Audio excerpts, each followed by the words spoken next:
What's interesting about this stanza is the second one, the narrator gives a brief descriptor to each of the people mentioned in the stanza. From the guard, the porters, Adele, and the tramp is casual. What's particularly interesting is that the fact you might consider all tramps to be fairly casual, tramps, the railway platform. The line about missing them in the upland camp is probably more than at first suggested. It probably means that they will be missed because the likelihood is that they will not be returning from war. They will die. The winking of the guard almost gives the impression that a conspiracy is in place. The sense of foreboding and muted celebration all gives the feel that it is known a lot of these men won't come back, and it seems like everyone seems to be aware of this on some levels. The guard is winking, okay, come on, blow the whistle, they have got up, let's move. Because people were just picked up and sent to the war.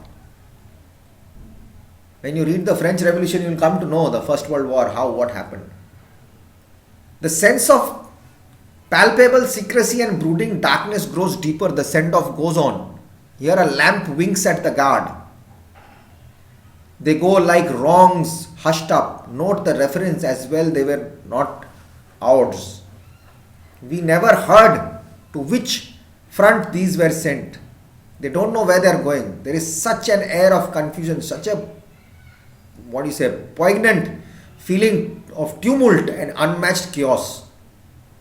The Owen soldiers are obviously oblivious to it.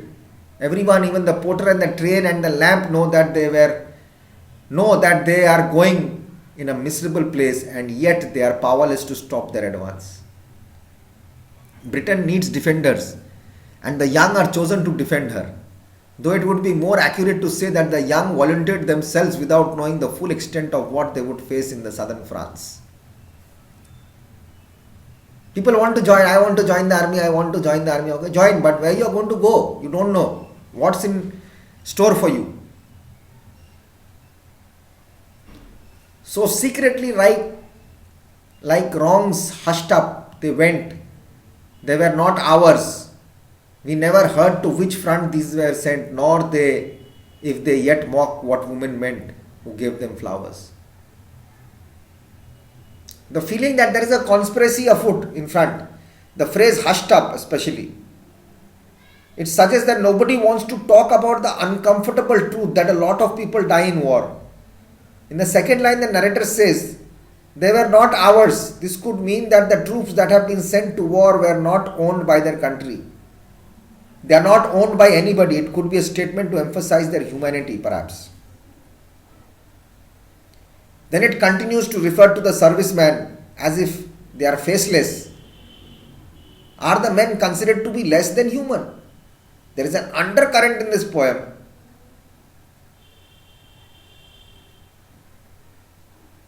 There is an undercurrent in this poem, acknowledges this.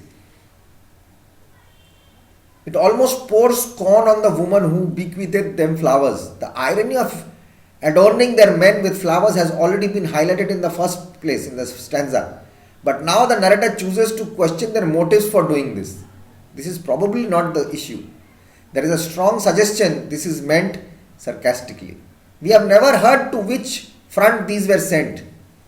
Gives an air of almost interchangeability. Soldiers, not individuals.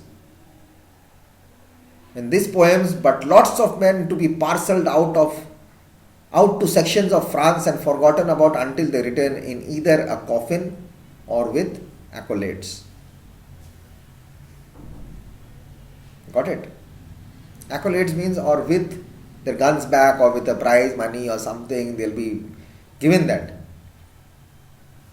Accolades. See, what meanings you must find yourself. If Ronin sir is going to do everything for you, then it's done.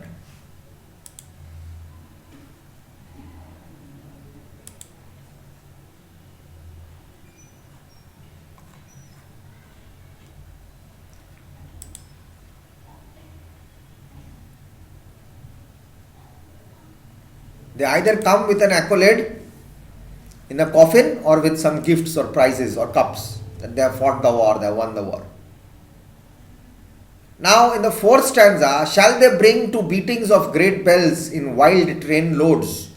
A few to few for drums and yells may creep back silent to still village wells up half-known roads. The first two lines of the stanza are a question that addresses the reader directly. This pulls the reader in and makes him really think about the poem and is particularly well used here. It is asking the rhetorical question of whether the men will have the same sense of fanfare when they return as they were when they were left.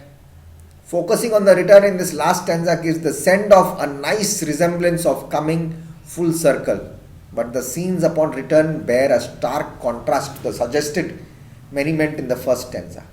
Will there be people waiting for us, like the way they sent us back? The narrator uses the word few 3 times, the last time preceded by 2, to emphasize that the amount of soldiers returning is drastically less than the amount that left in the first place. There is no drums, no singing and yelling, just tired, battle-weary men creeping back. Perhaps the most poignant line in the poem is up half-known roads. It is known that Owen suffered from PTSD. Could it be that a portion of the soldiers that have returned are so depressed that they barely feel they belong anymore? This line could well suggest that. And do they think, do we belong there? Are we coming back to the right place? They have seen so much bad things. Bloodshed, people dying.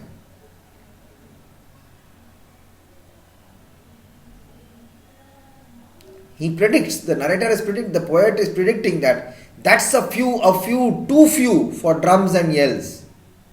May creep back silent to still village wells, up half-known roads. This he has already marked as a lot of soldiers for death. There is no escaping that the reality that the soldiers that were sent are going to die, and they are going to die young. Too few for drums and yells. There are 1 or 2 have come back. For them, what drums and yells? There is no escaping. They are sent to die, but they are going to die young. However, perhaps even more brutally, Owen's imaginings devises a future where not all the soldiers die.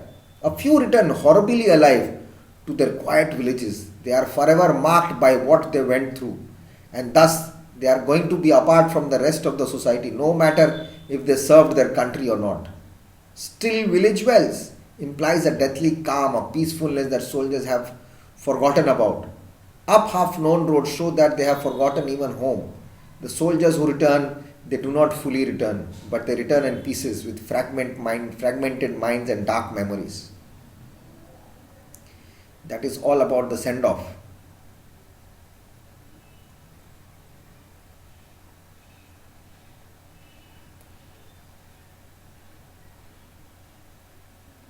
Okay, and then there is I, down the deep darkening lanes they sang their way to the waiting train, and filled in the dawns were frizzly grapes.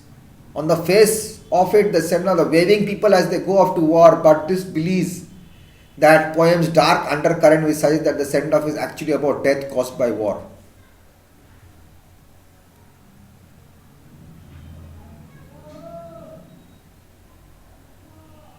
Okay, so do this comprehension part, read and see and do the word meanings. Which you don't find, take it out from the dictionary. Okay, so see you in the next video. Let's see what we can do.